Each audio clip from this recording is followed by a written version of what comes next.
ಇನ್ಸ್ಟಾಗ್ರಾಮಲ್ಲಿ ತುಂಬ ವೈರಲ್ ಆಗ್ತಿರುವಂಥ ಈ ಒಂದು ಪ್ರಾಡಕ್ಟು ತರಿಸ್ಕೊಂಡು ನೋಡೋಣ, ಯೂಸ್ ಆದರೆ ಆಗಲಿ ಅಂಥೇಳಿ ನಾನು ಕೂಡ ಮೀಶೋದಿಂದ ತರಿಸ್ಕೊಂಡ್ಬಿಟ್ಟಿದ್ದೀನಿ. ಇದೇನು ಅಂತ ನಿಮಗೂ ಕೂಡ ನಾನಿವತ್ತು ತೋರಿಸ್ತೀನಿ. ಇದೇನು ಅಂತಂದರೆ ಒಂದು ಸಿಲಿಕಾನ್ ಮೆಟೀರಿಯಲಲ್ಲಿ ಒಂದು ಬ್ಯಾಗನ್ನು ಕೊಟ್ಟಿರ್ತಾರೆ. ಹಾಗೆ ಅದಕ್ಕೆ ಟೈಯಿಂಗಿಗೆ ಒಂದು ಥ್ರೆಡನ್ನು ಕೂಡ ಕೊಟ್ಟಿರ್ತಾರೆ. ಇವಾಗ ಇದನ್ನು ಹೇಗೆ ಯೂಸ್ ಮಾಡೋದು ಅನ್ನೋದನ್ನು ನಿಮಗೆ ತೋರಿಸ್ತೀನಿ. ಮೊದಲನೇದಾಗಿ ಬ್ಯಾಗನ್ನು ನೋಡಿ ಈ ಥರ ಓಪನ್ ಮಾಡಿಕೊಂಡು, ನಂತರ ನಮಗೆ ಎಷ್ಟು ಹಿಟ್ಟು ಬೇಕೋ ನೋಡಿ ಅಷ್ಟು ಹಿಟ್ಟನ್ನು ಇದಕ್ಕೆ ಹಾಕ್ಕೊಂಡು ಅದಕ್ಕೆ ಸ್ವಲ್ಪ ಉಪ್ಪನ್ನು ಕೂಡ ಸೇರಿಸ್ಕೊಳ್ತಾ ಇದ್ದೀನಿ.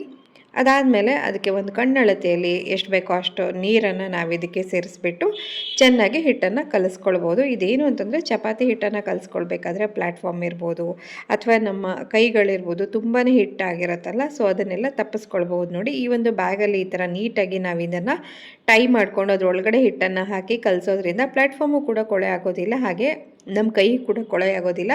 ಮತ್ತು ಈ ಬ್ಯಾಗನ್ನು ತೊಳೆಯೋದು ತುಂಬಾ ಕಷ್ಟನೇನೋ ಅಂತ ಕೂಡ ನಾನು ಅಂದ್ಕೊಂಡಿದ್ದೆ. ಬಟ್ ಏನು ಅಂತಂದರೆ ಅದರಲ್ಲಿ ಹಿಟ್ಟು ಒಂದು ಚೂರು ಅಂಟ್ಕೊಳ್ಳೋದಿಲ್ಲ, ಈಸಿಯಾಗಿ ತೊಳೆದು ಬಿಡ್ಬೋದು. ನೋಡಿ ಹಿಟ್ಟು ಈ ರೀತಿ ರೆಡಿಯಾಗಿದೆ. ನಿಮ್ಗೆ ಯಾರಿಗಾದರೂ ಇಷ್ಟ ಆಗಿ ಲಿಂಕ್ ಬೇಕು ಅನಿಸಿದ್ರೆ ಫಾಲೋ ಮಾಡಿಕೊಂಡು ಲಿಂಕ್ ಅಂತ ಕಮೆಂಟ್ ಮಾಡಿ. ಖಂಡಿತವಾಗಿ ವರ್ಕ್ ಅಂತೂ ಆಗ್ತಾಯಿದೆ.